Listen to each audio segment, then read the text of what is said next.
All right, so welcome to our very first session of ICMPC, which is on music analysis from Graz. And we're going to start with our very first speaker, who is Zuzana Cenkerova, who's going to speak about melodic segmentation based on temporal information. Thank you. Okay, hello everyone, hello world. Melodic segmentation. When listening to a piece of music, listeners can usually divide the melody into smaller fragments of smaller meaningful units. In music theory, we can talk about motives, themes, periods. In cognition and computation, segmentation is usually researched at phrase level. So my aims in this talk are to introduce a new computational approach to predicting phrase boundaries, which we call delta IOI, you will soon find out why, and to compare it with other rule-based models.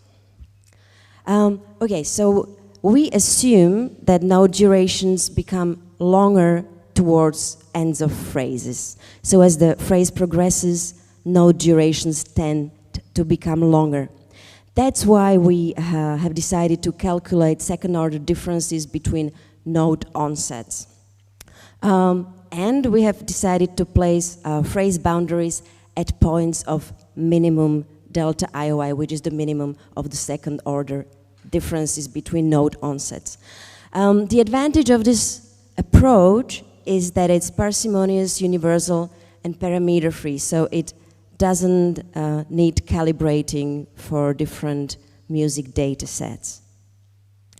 Now I'm going to talk about two existing rule-based models that have been reported to get the best results, and that's the local boundary detection model, the LBDM, and the grouper.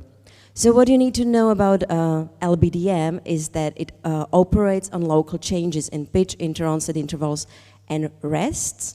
So it doesn't just use temporal information, it also uses pitch, unlike our model. And it returns a profile of boundary strengths, which means that it requires some thresholding. By default, the inter-onset intervals have a higher weight or importance in the model than either pitch or rests. Okay, this is an example of the same song as before, and you can see the can you see my, no? Okay, doesn't matter. On the lowermost picture, you can see that with a threshold of 0.5, it actually picks a boundary on the note before last, which in this case doesn't work. The boundary shouldn't be there, but it is. Okay, grouper by David Temperley operates globally on a piece of music. That means that it calculates the boundaries for the whole piece at once. It only uses temporal information, no pitch, and consists of two programs. The meter program first creates a beat list using a division of time points into so-called pips. So the meter actually tries to identify where is the first beat. And then the grouper program calculates the gap score based on inter-onset intervals and offset to onset intervals. And it has a preference for phrases 8 notes long. This is a bit of an ad hoc thing. And then as a third step, it checks if the identified borders are metrically in phase. So if the previous border started on the first beat, the next border should also preferably start on the first beat. Temperley doesn't recommend using grouper without meter. We have tried it, nevertheless. But it looks that in this case, in this example, grouper actually works perfectly, but not meter or grouper without meter. So what we have done is we have taken all these three models, and we have tested them on the Essen collection of folk songs, which is a nice big collection of over 6,000 melodies. And what's important, it has phrases annotated by experts, so we know where the boundaries should be. And we have implemented it using the MIDI toolbox. Now, so which models have we used? You can see that some of these models listed are just binary and some are probabilistic. So LBDM is a probabilistic model in itself, but you can make it a binary model by choosing the threshold. So binary means just like boundary or non-boundary. So LBDM, we optimized for the data set, and it's interesting to see that after optimization, the pitch rule comes out not as important as the IOI or rest rule. Actually, the rest rule comes out, has the highest weight after optimization. Okay, we have incorporated grouper with and without meter, a simple pause rule where a phrase boundary comes after any pause, then delta IOI, as I've explained before, and as one more model, we tried a meter finder, which operates on an autocorrelation model classifying melodies into double or triple meter, right? So we run all the melodies through this, and then for every melody in double meter, we place the boundary every 8 beats from the first onset, and for every melody in triple meter, we place the boundary every 6 beats from the first onset. In this case, with this melody, it seems to work really well. Okay, I'll talk about this one later, but the compound model. So at the end of all this, we used logistic regression to make a meta-classifier with all the other models, both binary and non-binary. And we perform an exhaustive search for the best fit out of all the possible combinations. And these are the results. So, based on the F measure, you can see that the compound model performs the best in terms of F measure. What is interesting to see that the pauses are really important in the given data set. So basically, because of the high precision, you can tell that basically almost after every pause, there is a segment break. This, of course, is true for the Essen corpus and might not be true for other corpora. Okay, the model with the highest recall is a simple disjunction of delta IOI, meter finder, and pause. So if you say, I want a border whenever delta IOI says there's a boundary, or the meter finder says there's a boundary, or the pause rule says there's a boundary, then you get quite a good F2. It's interesting that the metrical models, right, the simple metrical grids do perform quite well. It's a strongly metrical corpus. So if you just make a simple metrical grid, it will have a decent performance. Delta IOI on itself is not as strong as grouper or LBDM, but then its advantages are that it's simple, more versatile, and we would really like to test it on other data sets, which are maybe not metrical, maybe some non-Western music. We haven't done this yet, but we would like to do it in future. Okay, let me just say one more thing about these this delta IOI or meter finder or pause. The reason why we decided to test this simple disjunction is that it follows the logic of grouper, which, as you can see, at the moment, if you don't consider our compound model just now, is the best performing model for this dataset. Well, the grouper, as I said, combines inter-onset intervals, pauses, and metrical information, which it takes from the B list. None of the other models do that. And we are finding that actually this might be the best approach to consider inter-onset intervals, pauses, and a meter as well, at least for European music, which tends to be strongly metrical, and then the meter seems to work well in segmentation. Okay, these are all the points I have just mentioned. One more thing about the compound model. It did reach the best F scores, but I will anticipate a question that you might or might not have. The question might be, in the compound model, which of the models is the most important or has the highest betas? Well, because of multicollinearity issues, this is really hard to say.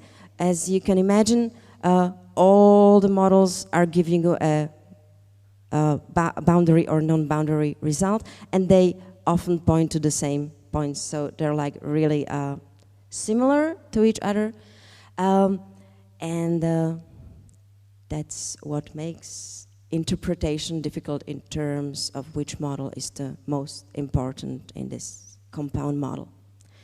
Okay, I'll finish a bit early because that's all I have to say, so thank you very much, and any questions you might have.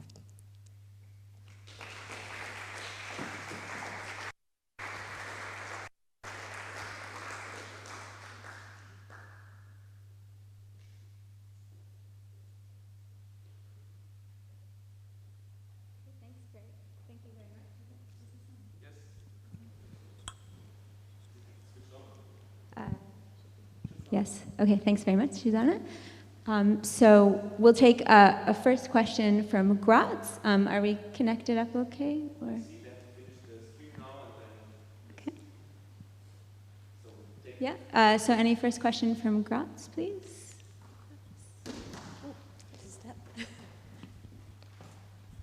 Yeah, thank you. It's more like a suggestion. If you want to test this on a different data set, I have to plug my own or our own. It's the Weimar Jazz database.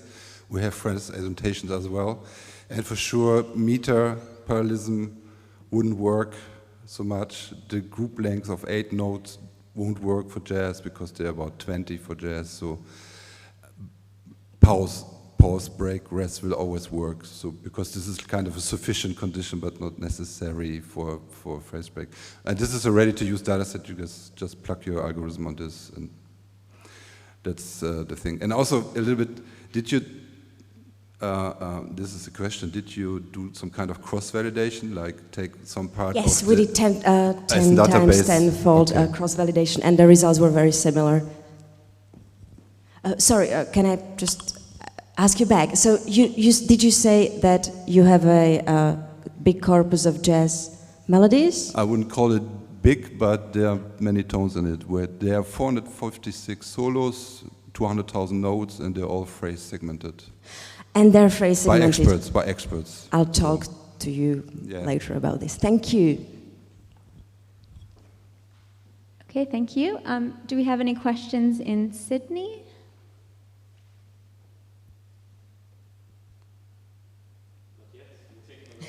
Okay, another question from Graz while we're waiting.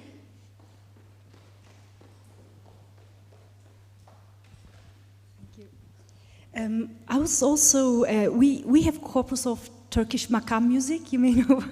So I really, when I was listening to your talk, I was thinking of, we might send you our, it's like 19th century makam music, and we have expert segmentations, we have model segmentations, LBDM, Olivier Lartiot's segmentation, and we have experimental data of Turkish makam musicians, Turkish non-musicians, and Western listeners. And interestingly, we also noticed that IOI was very powerful in predicting, so because the computational models were also good in predicting the locations, and there was a surprising overlap between Western and non-Western listeners, Turkish. So I would be really interested in, given that it's a compound model, and sending it to you. And of course, it's a more complex meter. It can be like, let's say 32/8 or something like that. Very long phrases. Some of them they're very different of different makams. And then let's see what kind of output you get on that data. Yes, thank you. I am familiar with your research, and it would definitely be something that we would like to try. Thank you for that. I'll also talk to you later about this. Okay, I think there's a question in Sydney for you.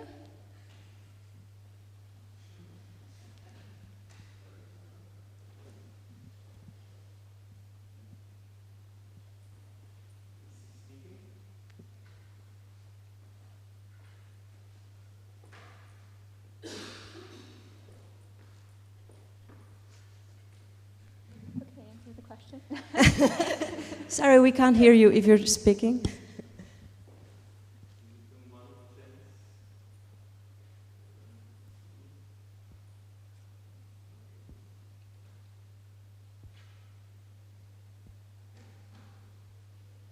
You want to hear it? There it is.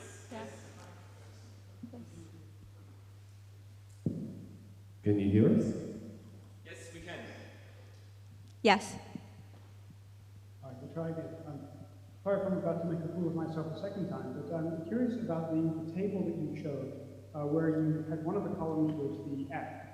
And if I'm interpreting things correctly, the F scores were all less than 1, meaning that they were non-significant. But perhaps I'm misinterpreting, so I'd appreciate some clarification on that. I'm sorry, I didn't quite catch that. Okay, the rightmost column says F. And does that mean F score, as in anything less than 1 would mean a non-significant result, or does F mean something else in this context? Oh, the F measure, it's as in, it comes from false negatives, false and true negatives and positives. So 1 is the maximum possible. Oh, okay, yes, that helps very much, thanks. Thank you.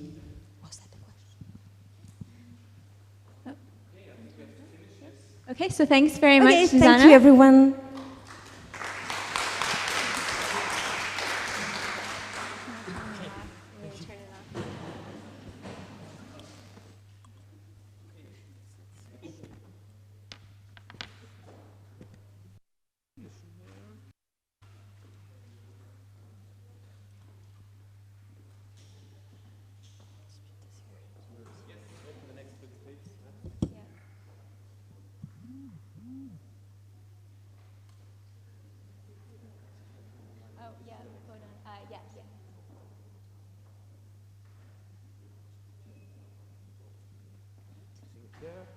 So we have a lot of time to get ready.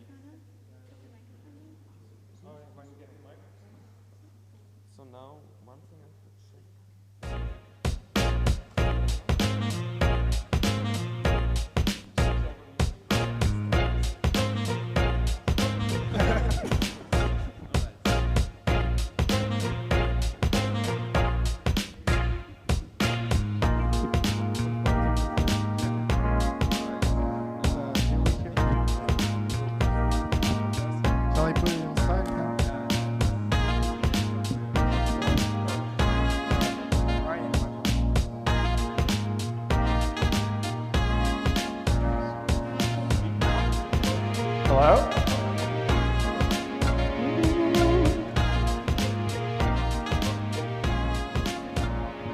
Right, so everyone is hearing me well? Yeah. Shall I begin early, kind of? No, you can go there. And then I'll announce when. All right.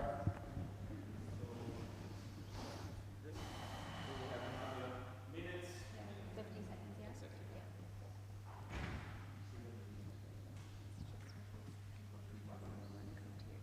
Exactly.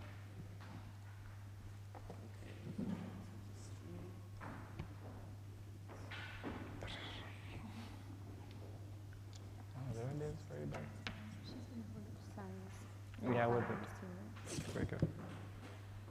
So that's the time before the discussion, right?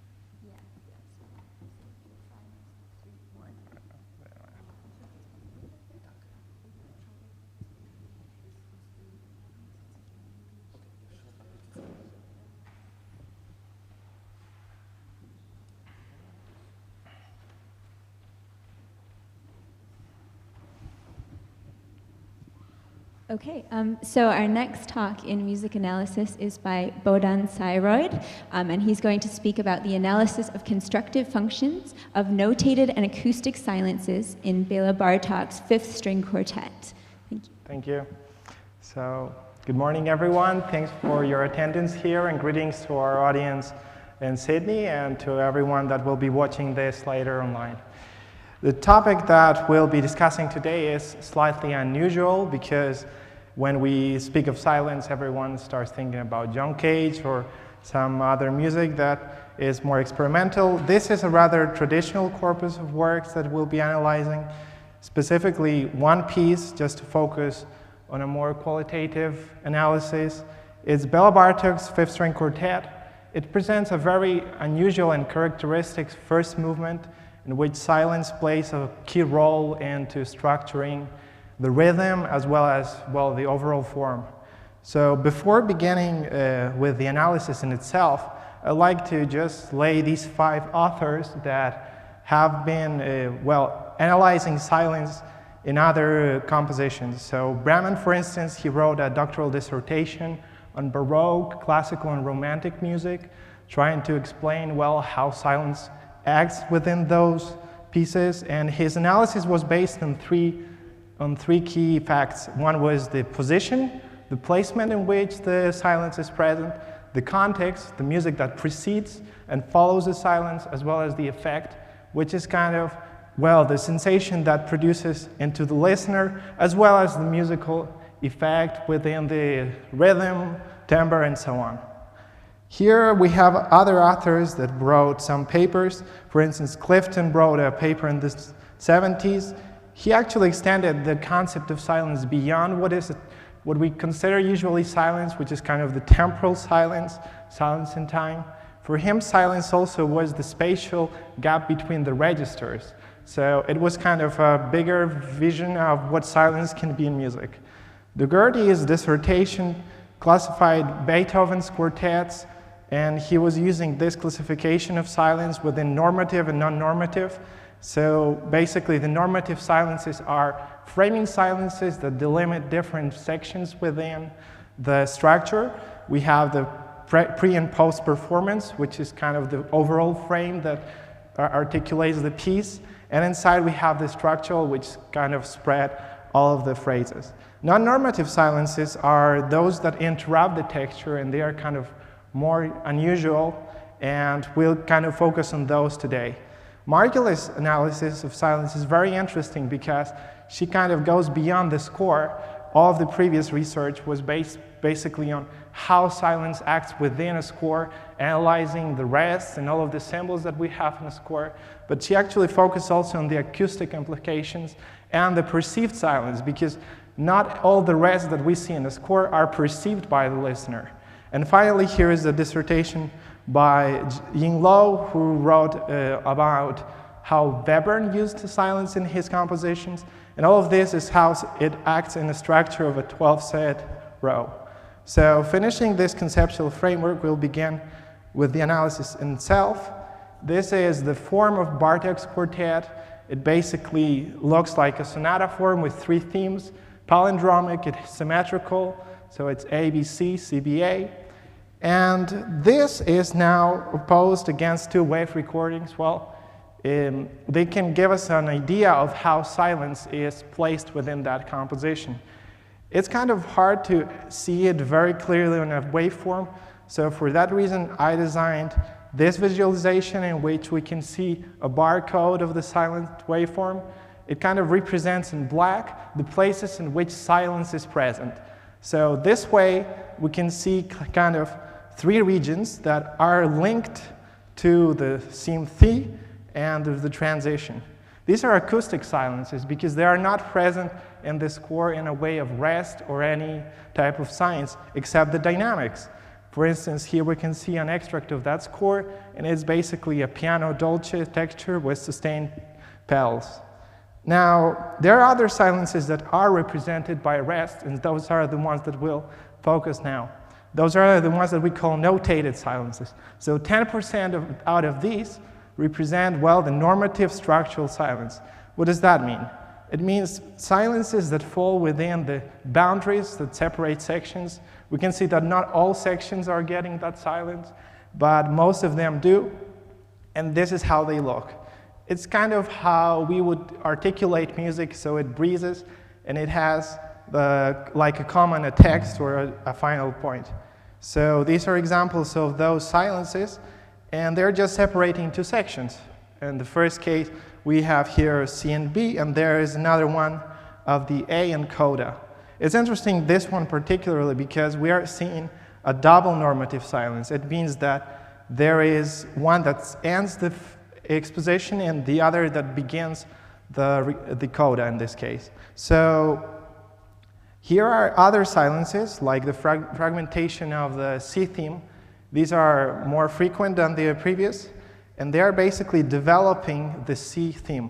So what we're seeing in this case is that the original theme, which was made of this scale pattern that was going up and down, is fragmented now into different parts, and we're seeing how a melody rises, it's interrupted, and then it returns. So that's present also in the coda, apart from the development. And the most interesting one particularly would be this one, which was described by Klefstad in his analysis of Bartók as framing theme. So the framing themes are present all over the piece, and basically what they are doing is, it's a way of a leitmotif that reappears throughout the composition, and it articulates different parts of the sections. So for instance, the first one can be interpreted as the introduction of the piece. Here we can see it. It contains all of these pauses. So in order to understand them properly, we need to analyze the proportions that are here. And kind of this would be one possible interpretation. So we are seeing a framing silence because all of these motifs are self-contained by these silences. And at the same time, we are seeing, well, rhythms that are non-retrogradable because they can be read from left to right, same as right to left. And other things that are interesting in this case are this idea of predictive silence. We're predicting the movement that will happen and occur because this is like the introduction. That was the terminology of Dougherty. And in a way, it's also anticipating everything that will come later. Since there are 8 framing themes, we won't be kind of going over all of them. We'll focus now on only 3. So that was the first one. It contains various devices, as we can see. The second one is kind of smaller. It is based on a rhythmic fragmentation. So the rhythm of the notes is getting shorter and shorter, while the silences keep this proportion of 3-2, 3-2. In this case, we have a retrodictive silence effect because the silence is recalling the previous music that we heard in the introduction. So it's kind of the same idea, but from a different perspective. The next one is the framing theme 4, which is the longer extract. You're seeing it there. So it contains similar processes. It's inversion of rhythms. We have in the middle this symmetrical rhythm, and everything seems to go towards that. And again, it's kind of a retrodictive silence because it's recalling the previous music that has been presented in the introduction. And just to sum it up, these are the 5 types of silences that we saw within the notated and acoustic. So there was the structural normative silence, which was the one that articulated different sections. There was the fragmentation of this theme. And at the same time, we also saw the manipulations in the framing themes. In terms of the acoustic silences, well, most of these were seen in the waveform, so they have a strong correlation with that. But there were a few that didn't appear in the score as silences, as rests, and those were the ones that were associated with the theme and the transition. Here is the list of references, so kind of we can see those studies that were cited, as well as the scores and recordings by Bartók. And finally, here are some open questions for the discussion. So I can read them out loud a little bit, since we have still time. How important is musical silence in your musicological research? What other authors would you recommend for the analysis of musical silence? Are Bartók's rhythmic and structural manipulations by means of silence something new and relevant to you? Which composers or pieces would you consider relevant for this study? and to continue the research. And if you're interested in collaborating with me on a paper on this topic, so feel free to ask any of these questions, and thank you.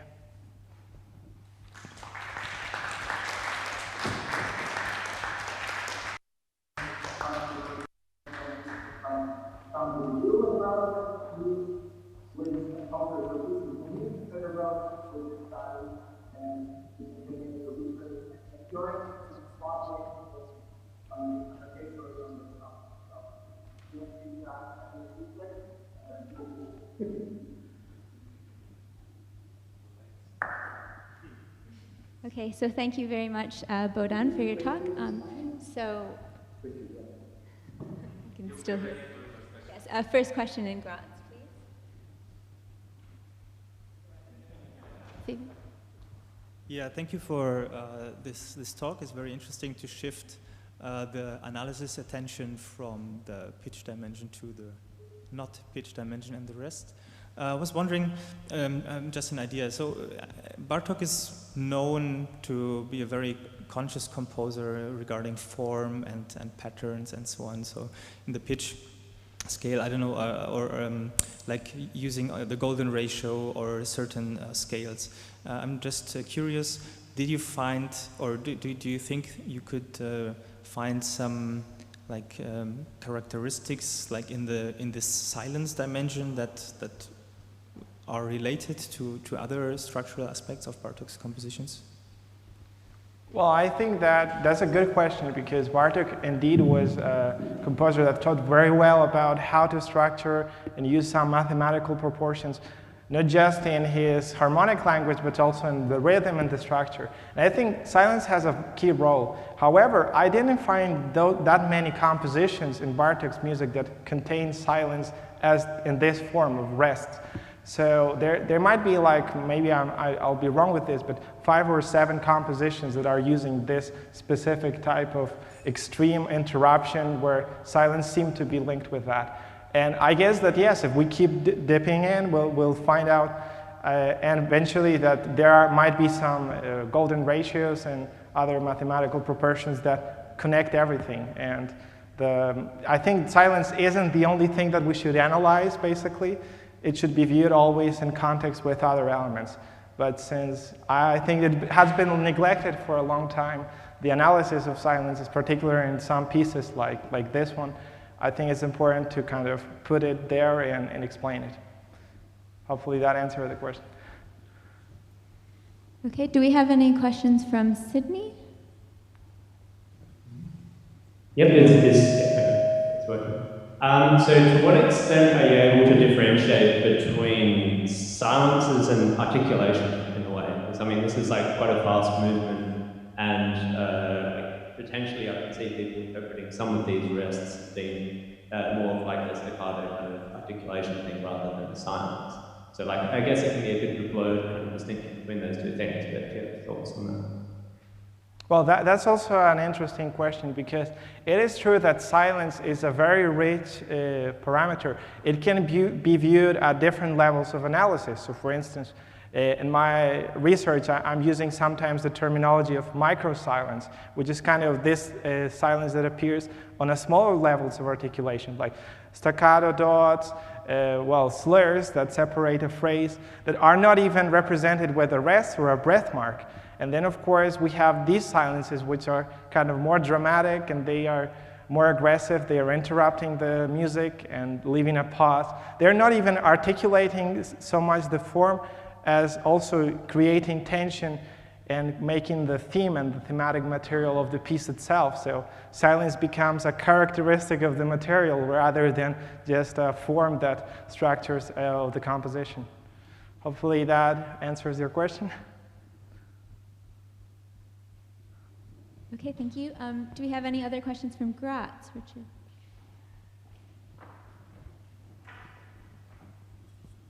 I'm interested in the connection between silence in music and silence in speech. and perhaps there's a psychological literature about this.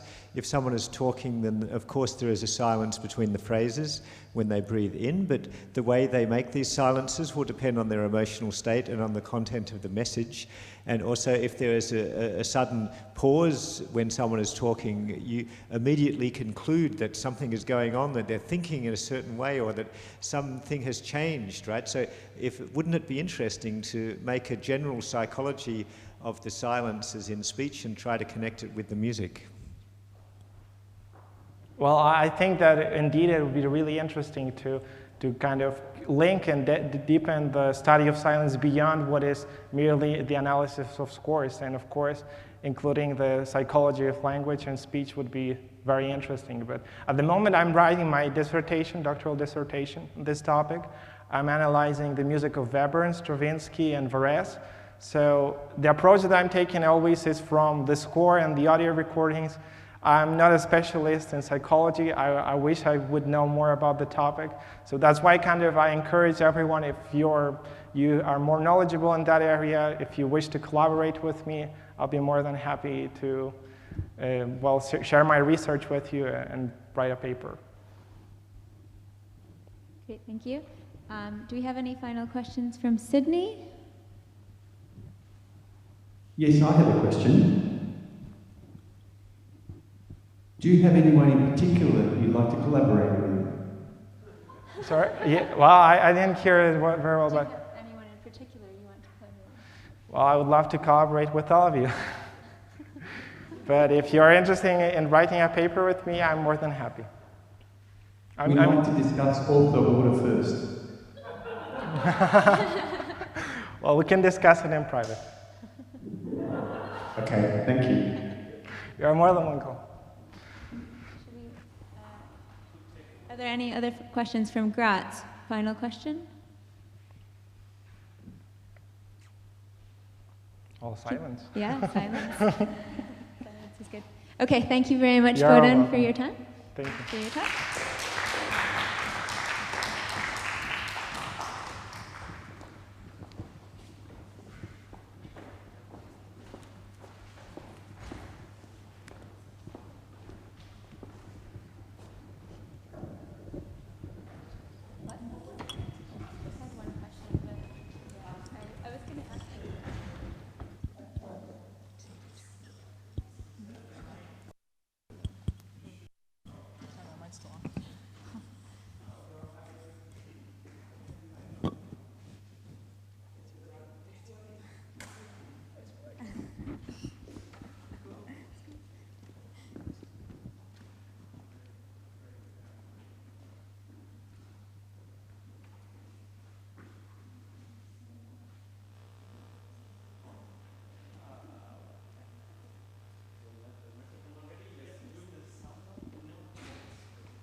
Okay. Okay. That's not my talk.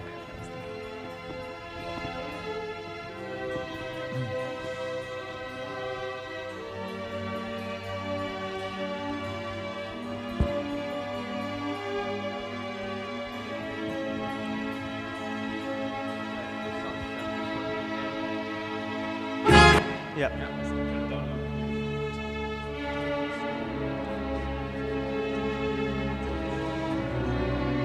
It's very slow. Yeah, sorry. Can we have something more upbeat? A bit.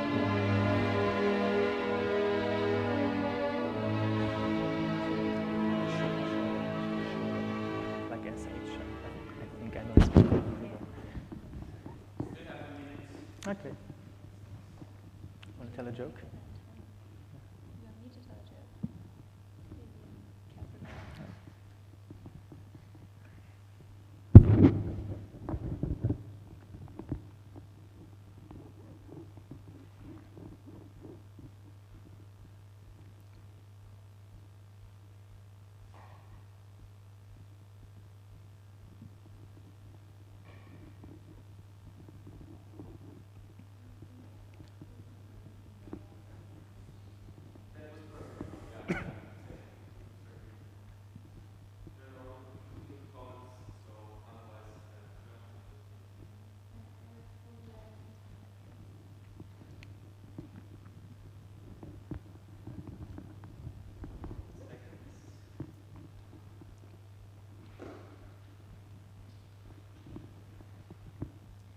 Okay, so we're going to start our third and final talk of the music analysis session here in Graz. So this is Fabian Moss, and he's going to speak about harmony and form in Brazilian Choro, a corpus study. Thank you.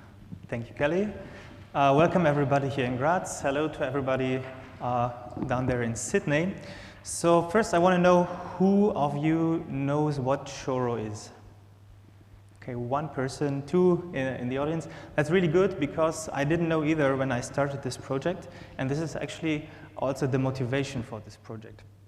So the larger question is, how can we know about a style, about a musical style?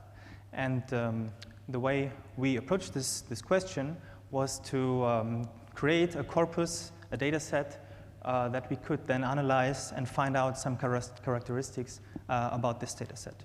So my colleague and friend William is a Choro composer and pianist, so an expert, and myself and Martin are absolute amateurs. We didn't know anything before about this music before we started this project, so we learned a lot.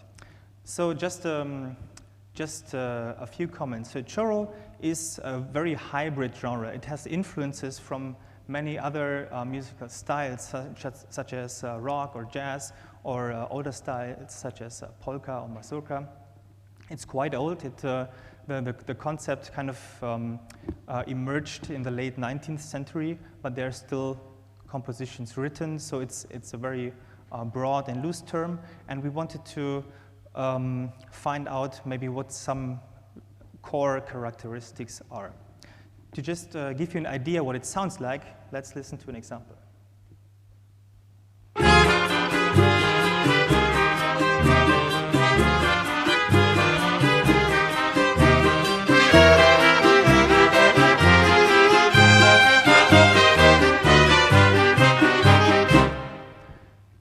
Yeah, so that's just one example, of course.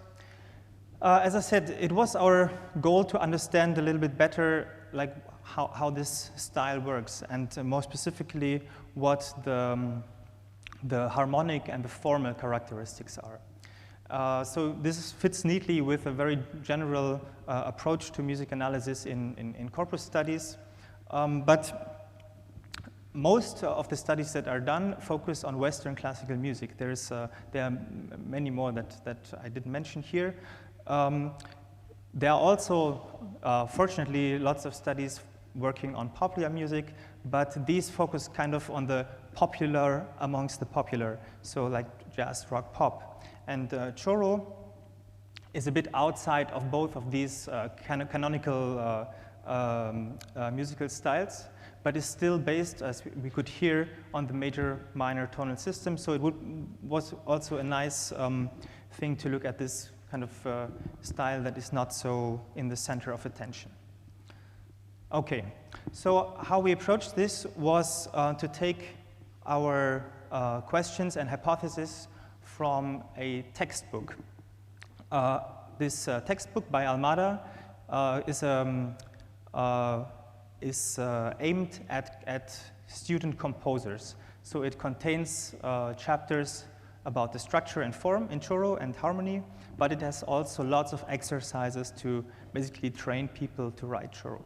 So we thought this would be a good way to start, take our hypothesis from, and then see how, then let the data speak, basically, how it really looks like. So, and there are statements in there like the first, the second, third, fourth, and sixth scale degree are most common as triads. The fifth scale degree always appears as a seventh chord. The seventh scale degree is rarely used. And we wanted to kind of quantify and evaluate these qualifiers, most common, always, and rarely, and see what it really means. We have similar statements for minor pieces. For example, the difference that the 5 in minor can appear as a 5/7 or also as a minor 5, which is maybe a bit special, and the second and seventh scale degree can only be used with difficulty, whatever this means. Hypotheses on the form state that mostly Choro is in the so-called rondo form, So we have an A part, contrasting B part, repetition of the A part, another contrasting part, the C part, and the concluding A part. And there are also some simpler rounded binary forms, ABA. And there is supposed to be a very close relation between these formal patterns and key, namely in major. So the ones are the A's, and then there are two alternatives. So the first B part is in the dominant key and the C part in the subdominant key, or alternatively, the B part is in the relative minor key and the C part again in the subdominant key. In minor, the B part would be in the relative major and the C part in the parallel major key. And the main keys are those that don't have too many accidentals, which is which makes a lot of sense for a musical style that is not only performed by experts but by a lot of people. So, to quantify these assumptions and hypotheses, we created a data set for this purpose, and we took the 3 volumes of the Choro songbook. You can imagine this is kind of a real book for Choro. So it's the same style. You have the melody, a lead sheet with chord symbols, but you have also a bass line, which is not the case for the real books. There are 296 pieces, and in total about 44,000 chord symbols with about 690 unique. We also got some metadata by the editors, such as like who composed these pieces, when, but the metadata is not very complete. So what we did is from these songbooks, we transcribed the chords, the keys, the meters. Sometimes the meter also changes in a piece, and the form. So these parts that we have seen before. The data and the code for all the analysis I'm going to show you will be publicly available on this GitHub repository once we receive the letter from the publishers to be allowed to do so. We have the oral agreement, but we have to wait until we get the letter. But maybe you can, I don't know, star the repository. So this is an example page from one of the songbooks. There's like some notes, chord symbols in between the 2 lines, and on the right side you see how we transcribed it. This is very, very similar to some of David Temperley's notations. So in the bottom line, you see the start, or like the highest level of the piece, where we define the key and the meter, and then there is the large-scale structure where we have phrases, and in this case a part A and a part B, and then concluding phrases, and these are then specified in the other lines what these symbols mean. And as you can already see here, the chord symbols can have very different shapes. So they can be just letters for major chords like the C, or they can have a qualifier like it's a minor chord, or they can also involve like all kinds of alterations like a B5 or a sharp 9 and so on. So this is kind of the abstract representation of each chord symbol. So in the middle is the root of the chord that has to be specified, and all the other parts are, well, potential parts. So the root can be altered, it can have extensions, it can have a certain chord type, such as minor, augmented, diminished, and so on. And sometimes this is also very similar to the jazz chord notation. You can have these slash chords that specify what the bass note is. So chord symbols can be very simple or quite complex.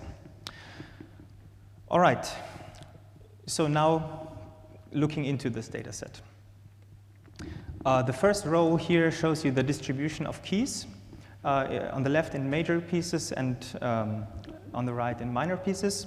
And Almada's observation is quite true. So the keys with few accidentals appear a lot, and some other keys appear sometimes, but not so much.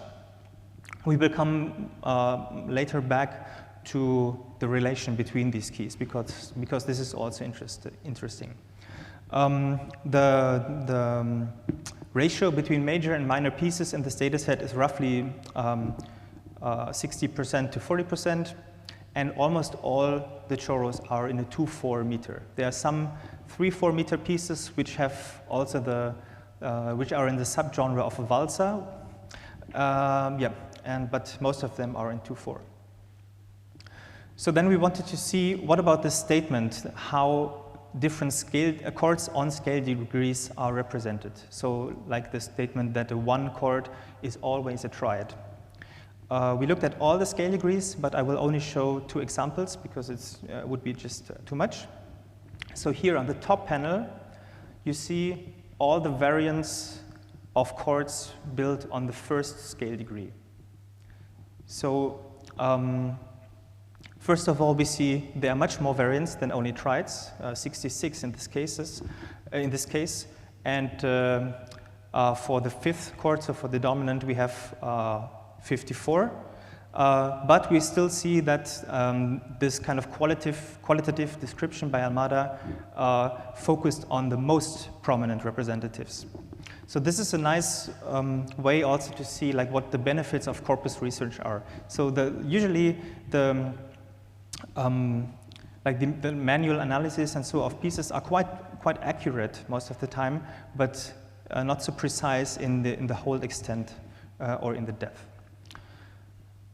Then we looked at harmonic patterns.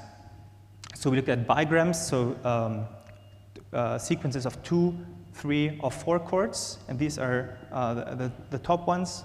And I'm already running out of time, so I will just say the main proportion is made up of dominant tonic patterns or larger cadential patterns such as 6, 2, 5, 1.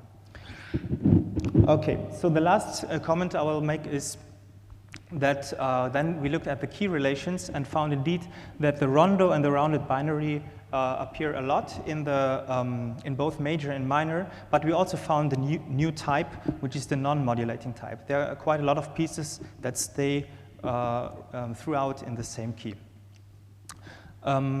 This is, for me, also an interesting finding because none of these larger modulation plans feature a modulation of the top at least, feature a modulation to the dominant key, which is a very strong characteristic of classical tonal music. So here we have, in the first row, we see 1, 6, 1, 5, 1, 6, 1, 4, 1, and so on. So the dominant is missing, which is kind of interesting. I will skip this and conclude that we found that most of the assertions in Almada's book are quite accurate, but with our study we could make them a little bit more precise. Thank you very much for your attention, and yeah, I'm happy to take your questions.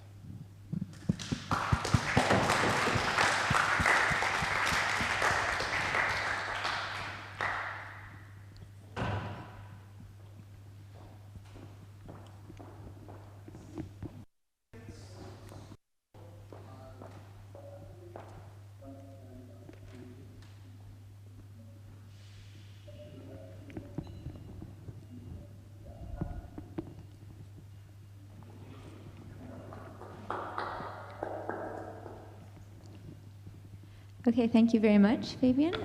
Do we have a first question from Graz?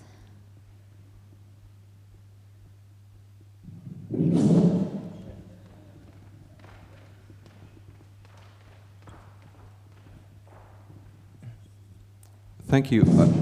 I was wondering, what is the difference, according to you, in this material between, let's say, a triad, a plain triad, and then a triad with an added 7th or something like that? It seems that you're kind of taking it very literally, what is said on the pages of the Choro songbook now, and it might be that it's just the person who has notated the particular piece that has chosen to spell out the chord in a given way. Yeah. This is quite obvious in many of these kinds of collections of tunes where in various editions you might have different variants, and it might not reflect such a big real phenomenon. I don't know. How do you think about this? So I think there has to be made one distinction between what we have in the data set and what is being done in the actual performance. So I guess if experienced choral musician would also add alterations all the time as they do in jazz, and of course if there's a written 5-1 in the score, he might play a 5-7 and then a 1. So I'm not claiming anything about that because I cannot on the basis of this data set. This data set is kind of we take it as a representation of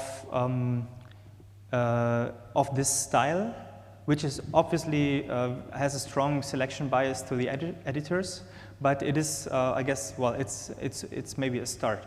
So, and regarding your question, what the difference is in this data set, so we just looked at all the chords that are built on the same scale degree. So we had this kind of hypothesis that the certain scale from the book, that the scale degrees in major appear only as triads, but the 5 as a 7th. But we looked at it from a kind of objective angle. So we fixed the scale degree and we just look at the distribution of instances that do actually occur given a scale degree. So, and the reason why the variety is so much bigger is because Almada abstracts from all the alterations, which are implicit knowledge by the experts, right? So he does not need to say, if I have a 5-7, yeah, I can add a 9, I can add an 11, and so on. That's kind of the implicit knowledge. And in looking at all the other variants of the scale degree, we might get an idea of what this implicit knowledge looks like, or get a better understanding in what situations is a B9 better, or in what situation you would play a B13, and so on. Then that's the difference. A quick question from Sydney. Do we have any questions in Sydney? Yeah, so just a quick question. Thanks for the interesting talk. I was just wondering, in future work or whatever, have you considered looking at also rhythm in the Choro? Because, I mean, certainly there's a lot of interesting harmonic stuff that defines that style, but I think also there's a lot of really interesting rhythmic characteristics that define like Choro playing. And obviously that's maybe a bit harder with the like corpus that you have and the methodology there. Do you have any thoughts on that? Yep, so obviously harmony and form is just one set of parameters, and there are many others that would be interesting and also important to characterize the style.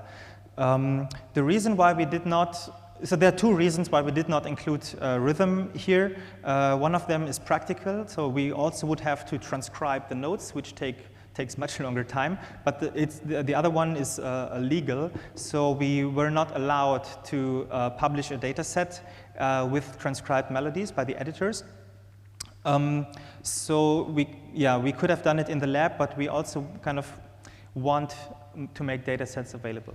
One option is there is a large archive in Brazil, the Casa do Choro, and they have, I think, around 15,000 scanned notes. But again, with that, it's quite difficult to label or transcribe or do all this kind of stuff that would be needed to actually do analysis of the melody and the meter. But I completely agree. Like to give a to get a full picture of a style, harmony and form can be just the beginning. Yeah. Okay, thank you very much, Fabian, and thanks to all three of our speakers in this session on music analysis.